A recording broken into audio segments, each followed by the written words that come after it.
Halo semua, kami dari kelompok 4 dan kami akan membahas tentang audit atas siklus penggajian dan kepegawaian. Perkenalkan, nama saya Julia Rizky Nurul-Huda sebagai Ketua Kelompok 4. Perkenalkan, nama saya Aurel Alia Natasha. Perkenalkan, nama saya Nabila Putri Rahmadi dari kelompok 4 sebagai anggota. Siklus penggajian dan personalia, payroll and personal cycle. Siklus ini melibatkan pekerjaan dan pembayaran kepada semua karyawan, di mana tenaga kerja adalah pertimbangan yang penting dalam penilaian persediaan perusahaan manufaktur, perusahaan konstruksi, dan industri lainnya. Sedangkan penggajian juga merupakan bidang di mana sumber daya perusahaan dapat terbuang akibat ketidakefisienan atau pencurian melalui kecurangan. Ada perbedaan utama antara siklus penggajian dan personalia serta siklus lainnya. Yang pertama hanya ada satu kelas transaksi untuk penggajian. Yang kedua, transaksi pada umumnya jauh lebih signifikan ketimbang akun neraca terkait. Dan yang ketiga ada pengendalian internal terhadap penggajian sudah efektif bagi hampir semua perusahaan. Fungsi bisnis penggajian dan personalia yaitu ada 4 fungsi. Yang pertama yaitu sumber daya manusia dan kesempatan kerja. Yang kedua yaitu pencatatan waktu dan persiapan penggajian. Yang ketiga pembayaran gaji. Dan yang terakhir yaitu penyusunan SPT pajak gaji dan pembayaran pajak. Sumber daya manusia dan kesempatan kerja, di mana Departemen Sumber Daya Manusia menyediakan sumber yang independen untuk mewawancarai dan merekrut personil yang memenuhi kualifikasi. Terdapat 3 dokumen dan catatan terkait dalam fungsi ini, yaitu 1. Catatan sumber daya manusia, kedua, formulir otorisasi pengurangan, dan yang ketiga, formulir otorisasi tingkat pembayaran.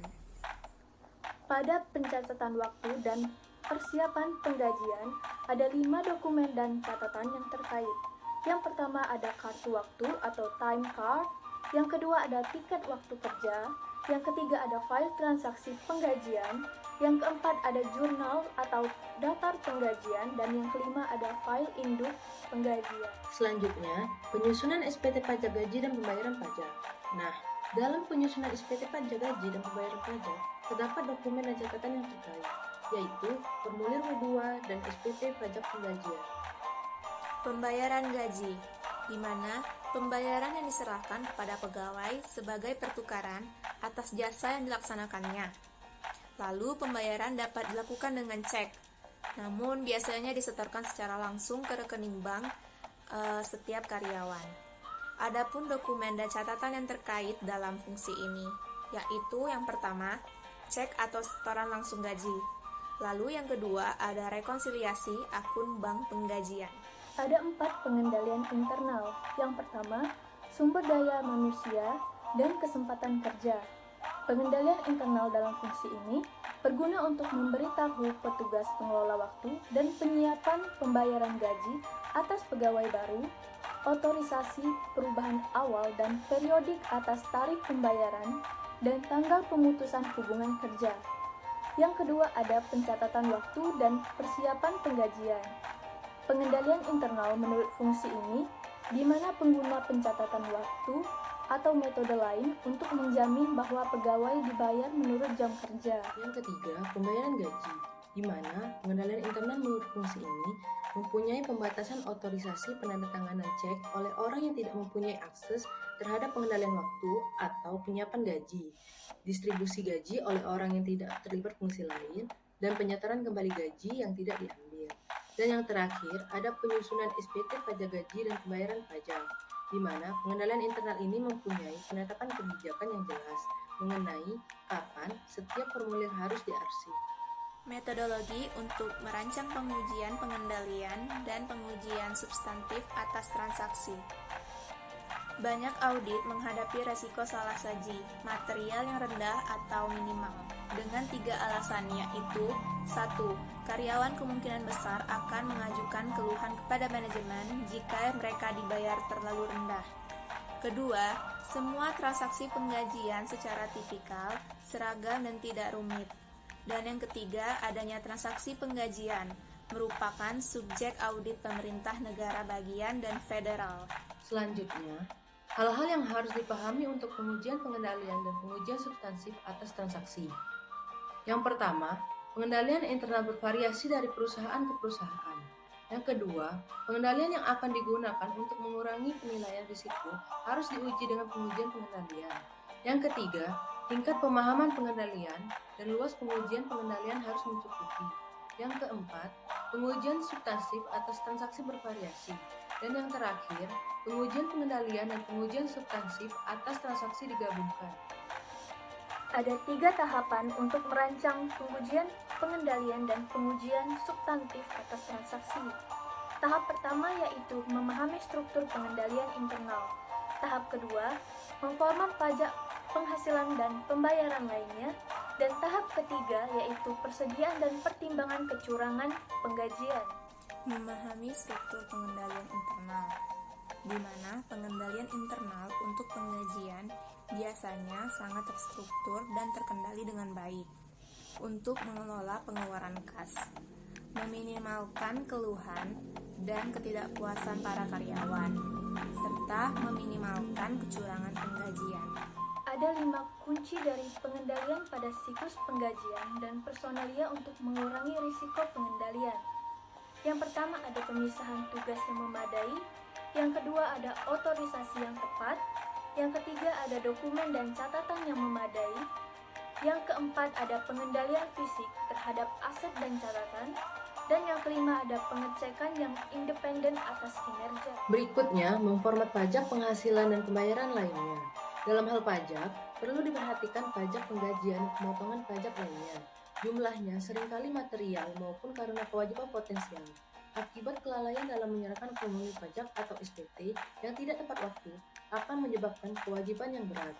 Hal yang harus dilakukan untuk memformat pajak penghasilan dan pembayaran lainnya terdapat 2. Yang pertama, adanya penyusunan surat pemberitahuan pajak penghasilan, dan kedua, ada pembayaran pemotongan pajak penggajian dan pemotongan lainnya secara tepat waktu. Ada 4 persediaan dan pertimbangan kecurangan penggajian. Yang pertama ada hubungan antara penggajian dan penilaian persediaan. Yang kedua ada pengujian atas kecurangan waktu. Yang ketiga ada penggajian atas karyawan yang tidak ada. Dan yang keempat ada laporan beban yang curang. Materi selanjutnya, metodologi untuk merancang pengujian atas rincian saldo. Tahapan metodologi untuk merancang pengujian atas rincian saldo. Tahap pertama terdiri dari 1. Mengidentifikasi risiko bisnis klien yang mempengaruhi penggajian. Kedua, yaitu menetapkan materialitas kinerja dan menilai risiko inheren. Dan tahap kedua yaitu menilai risiko pengendalian dan melaksanakan pengujian yang terkait. Dan tahap ketiga terdiri dari 1. Melaksanakan prosedur analitis, dan yang kedua yaitu merancang dan melaksanakan pengujian atas rincian saldo untuk akun kewajiban dan beban. Mengidentifikasi resiko bisnis klien yang mempengaruhi penggajian, di mana resiko bisnis bisa terjadi pada perusahaan yang mempunyai kesepakatan kompensasi yang kompleks pada karyawan, seperti adanya bonus dan opsi saham, serta kesepakatan kompensasi yang ditangguh lainnya. Menetapkan materialitas kinerja dan menilai risiko inheren. Auditor harus memutuskan pertimbangan pendahuluan mengenai materialitas laporan keuangan secara keseluruhan dan mengalokasikan jumlah pertimbangan pendahuluan ke setiap akun neraca yang signifikan. Auditor harus mengidentifikasi secara formal risiko kecurangan tertentu menyangkut pengakuan pendapatan. Selanjutnya, tahap kedua, yaitu menilai risiko pengendalian dan melaksanakan pengujian yang terkait. Dalam tahap ini, auditor harus menghubungkan risiko pengendalian untuk tujuan audit yang berkaitan dengan transaksi tujuan audit. Melaksanakan prosedur analitis. Prosedur analitis ini untuk akun-akun neraca dan akun-akun laba rugi dalam siklus penggajian dan personalia diidentifikasi berdasarkan permasalahan atau kelemahan yang dimanfaatkan sebagai celah terjadinya kesalahan atau kecurangan. Selanjutnya ada prosedur analitis untuk siklus penggajian dan personalia. Prosedur analitis yang pertama adalah membandingkan saldo akun beban penggajian dengan tahun-tahun sebelumnya. atau disesuaikan dengan kenaikan tingkat upah dan kenaikan volume. Salah sajinya terdapat pada akun beban penggajian. Yang kedua, membandingkan tenaga kerja langsung sebagai persentase dari penjualan dengan tahun-tahun sebelumnya. Salah sajinya terdapat pada tenaga kerja langsung dan persediaan. 3. Membandingkan beban komisi sebagai persentase dari penjualan dengan tahun-tahun sebelumnya.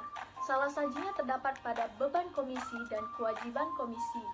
Yang keempat, ada membandingkan beban pajak penggajian sebagai persentase dari gaji dan upah dengan tahun-tahun sebelumnya, atau disesuaikan dengan perubahan tarif pajak. Salah sajinya terdapat pada beban pajak penggajian atau kewajiban pajak penggajian. Dan yang terakhir ada membandingkan akun pajak penggajian akrual dengan tahun-tahun sebelumnya. Salah sajinya terdapat pada pajak penggajian akrual dan beban pajak penggajian. Selanjutnya, tahap ketiga, yaitu merancang dan melaksanakan pengujian atas rincian saldo untuk akun kewajiban dan beban. Verifikasi akun kewajiban yang berkaitan dengan penggajian sering disebut sebagai beban penggajian akrual. Tujuan audit yang berkaitan dengan saldo dalam menguji kewajiban penggajian. Yang pertama, ada akrual dalam neraca saldo yang telah dinyatakan pada jumlah yang benar.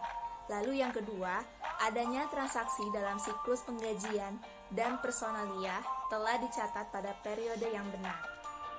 Ada beberapa akun kewajiban dalam siklus penggajian dan personalia, antara lain jumlah potongan dari gaji karyawan pajak, gaji dan upah akrual, komisi akrual, bonus akrual, pembayaran cuti liburan, cuti sakit atau tunjangan akrual lainnya, pajak penggajian akrual, pengujian atas rincian saldo untuk akun beban, kompensasi pejabat, komisi, beban pajak penggajian, total penggajian, tenaga kerja kontrak, dan tujuan penyajian dan pengungkapan.